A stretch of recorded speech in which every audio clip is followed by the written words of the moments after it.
Che io ho la mia idea, io anche per esperienze passate e tutto, io guardo partita per partita. Il nostro obiettivo adesso è raggiungere il prima possibile la quota 52-51 punti. Una volta raggiunta quella bisogna pensare in positivo, bisogna pensare al meglio.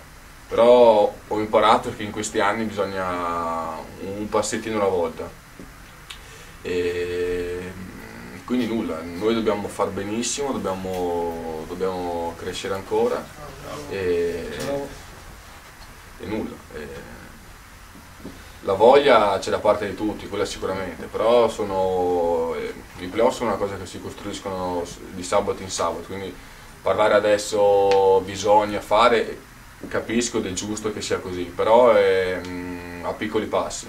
Noi stiamo costruendo qualcosa, come hai detto te prima eravamo reduci da 7 risultati utili consecutivi, c'è stato questo passo falso di sabato scorso e dobbiamo essere bravi ad alzare la testa e andare a Bergamo per vincere o per fare il meglio possibile.